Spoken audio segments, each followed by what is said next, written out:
Please like, comment, and subscribe to watch more videos. Scrum Artifacts. Scrum's artifacts represent work or value. They are designed to maximize transparency of key information. Thus, everyone inspecting them has the same basis for adaptation.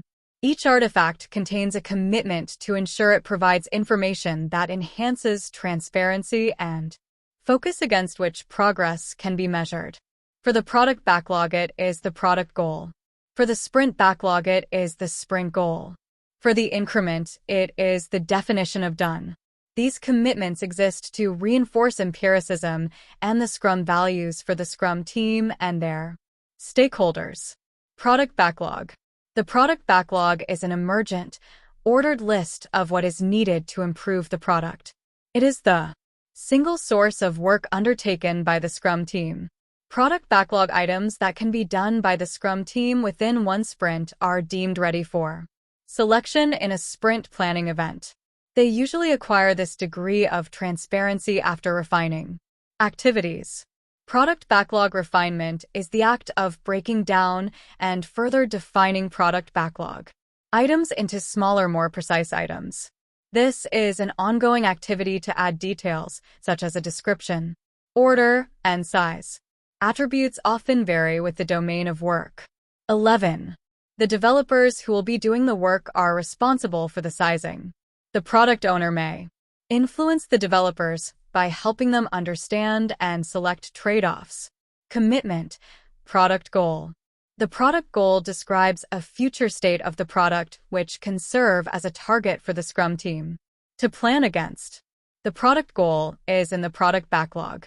The rest of the product backlog emerges to define what will fulfill the product goal.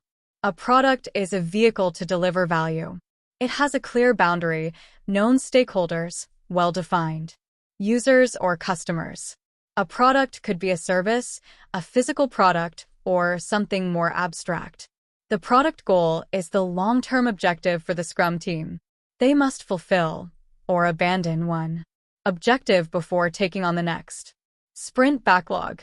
The sprint backlog is composed of the sprint goal, Y, the set of product backlog items selected for the sprint, what, as well as an actionable plan for delivering the increment, how. The sprint backlog is a plan by and for the developers. It is a highly visible, real-time picture of the work that the developers plan to accomplish during the sprint in order to achieve the sprint goal. Consequently, the sprint backlog is updated throughout the sprint as more is learned. It should have enough detail that they can inspect their progress in the daily Scrum. Commitment. Sprint goal. The sprint goal is the single objective for the sprint. Although the sprint goal is a commitment by the developers, it provides flexibility in terms of the exact work needed to achieve it. The sprint goal also creates coherence and focus, encouraging the Scrum team to work together rather than on separate initiatives. The sprint goal is created during the sprint planning event and then added to the sprint backlog. As the developers work during the sprint, they keep the sprint goal in mind. If the work turns out to be different than they expected, they collaborate with the product owner to negotiate the scope of the sprint backlog within the sprint without affecting the sprint goal. Increment. An increment is a concrete stepping stone toward the product goal.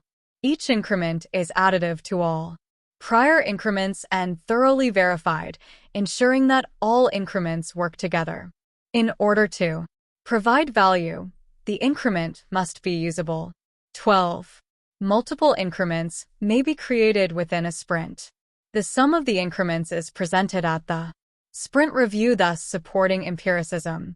However, an increment may be delivered to stakeholders prior to the end of the sprint. The sprint review should never be considered a gate to releasing value. Work cannot be considered part of an increment unless it meets the definition of done. Commitment. Definition of done. The definition of done is a formal description of the state of the increment when it meets the quality measures required for the product. The moment a product backlog item meets the definition of done, an increment is born.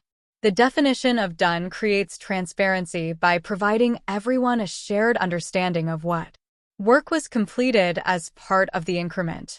If a product backlog item does not meet the definition of done, it cannot be released or even presented at the sprint review. Instead, it returns to the product backlog for future consideration. If the definition of done for an increment is part of the standards of the organization, all Scrum teams must follow it as a minimum. If it is not an organizational standard, the Scrum team must create a definition of done appropriate for the product. The developers are required to conform to the definition of done. If there are multiple Scrum teams working together on a product, they must mutually define and comply with the same definition of done. Thank you so much for watching the video. Please do subscribe, like, comment, and share it with your friends.